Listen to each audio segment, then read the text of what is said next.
सोचो धरती रुक गई तो क्या होगा। सोचो अगर हवा रुक गई तो क्या होगा। सोचो अगर किसी ट्रेन का सफर 2000 किलोमीटर है और वो 400 किलोमीटर पर जाके ही रुक गई तो क्या होगा। सोचो अगर पूरी पृथ्वी का पानी समंदर में ही जम करके एक जगह पर रुक गया तो क्या होगा। सोचो अगर डॉक्टर ऑपरेशन करते करते बीच में रुक गया तो क्या होगा। सबका एक ही जवाब है कि उनका होना ना होने के बराबर हो जाएगा। धरती घूमने से रुक गई तो उसके होने का कोई फायदा नहीं, असंतुलन हो जाएगा, जीवन समाप्त हो जाएगा। ट्रेन का बीच में रुकने से अच्छा है वो चले ही ना, क्योंकि बीच में रुकने वाला ना इधर का होता है ना उधर का। अगर नेचर में हाइड्रोलॉजिकल साइकिल यानी कि जल चक्र बंद हो गया तो भी जीवन समाप्त हो जाएगा। और अगर डॉक्टर ऑपरेशन करते हुए रुक गया तो फिर उसका बेहोश मरीज कभी भी होश में नहीं आएगा। अगर शुरू कर दिया है तो खत्म करके छोड़ो, अपना मकसद पूरा करके छोड़ो, चाहे कितना भी बड़ा सेक्रीफाइस करना पड़े। तुम्हारा हमेशा मेहनत करना ही तुम्हारे जिंदा होने का सबसे बड़ा सबूत है। और अगर लाइफ में तुम कुछ नहीं करना चाहते तो जियो एक मुर्दे की तरह, जिंदा लाश बनकर। हमेशा काम ना करने के बहाने ढूंढते रहना। बिजली चली गई तो मोमबत्ती जला के पढ़, जिम जाने के पैसे नहीं है तो बाल्टी में पानी भर के बाइसेप बना, धरती पर पसीना बहा के सिक्स पैक बना।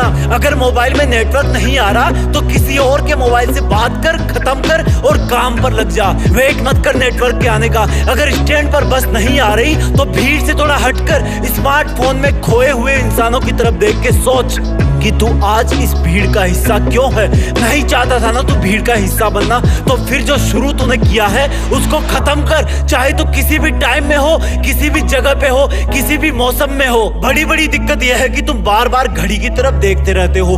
क्या देख रहे हो? अरे वो नहीं रुकने वाला।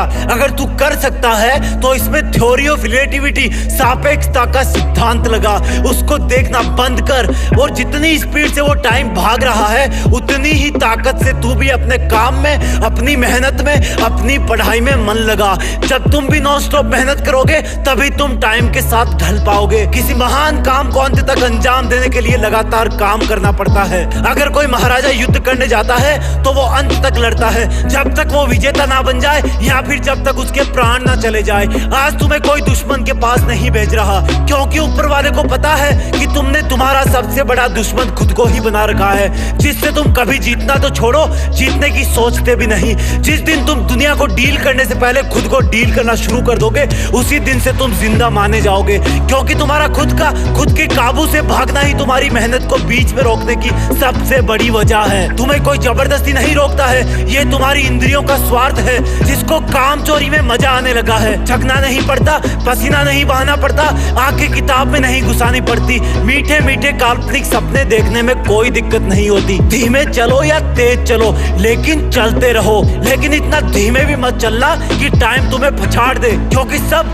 सिर्फ और सिर्फ टाइम का ही खेल है। अगर किसी के पास अनंत समय होता तो चाहे कुछ भी करता, 200 बरस भी लगातार मोबाइल पर गेम खेलता तो भी कोई फर्क नहीं पड़ता। लेकिन अगर तुम अपना हार्ड वर्क बीच में ही ड्रॉप कर दोगे तो दुनिया के करोड़ों इंसान तुमसे एक झटके में आगे निकल जाएंगे। लोगों की कमी नहीं है यहाँ, सब आगे बढ़ना चाहते हैं, लेकिन सिर्फ कुछ ही लोग हमेशा आगे बढ़ने को सीरियसली लेते हैं। वो लोग हर कंडीशन से ऊपर होते हैं, उनके अंदर के हार्मोन हमेशा उनको एक ही डायरेक्शन में पुश करते हैं कि कुछ भी हो जाए, जो मकसद मेरा है उसके लिए हमेशा मेहनत करूंगा, कभी नहीं रुकूंगा। मैं हमेशा सिर्फ वही बहाने ढूंढूंगा जिससे मैं इस दौड़ रहे वक्त के साथ चल सकूं। मैं अपने इस अंदर वाले इंसान को मेरा गुलाम बनाऊंगा, ना कि गुरु, क्योंकि जितने भी सफल इंसान हुए ना उन्होंने हमेशा मेहनत करी है, वो कभी रुके नहीं। उनके लिए भी यही भीड़ थी, यही मौसम थे, यही शरीर था, और अगर करना चाहते तो उनके लिए भी कई बहाने थे। वो लोग मोटिवेशनल स्पीच सुनते थे या नहीं सुनते उनका मुझे नहीं पता, लेकिन वो लोग कंसिस्टेंट थे, वो लोग लगातार काम करते थे, और यही राज था। आपकी जीत को फिक्स करने के लिए हम ऐसे बहुत सारी वीडियोस लाते रहेंगे। वीडियो फॉरवर्ड करना और जुड़े रहना। जय हिंद, वंदे मातरम।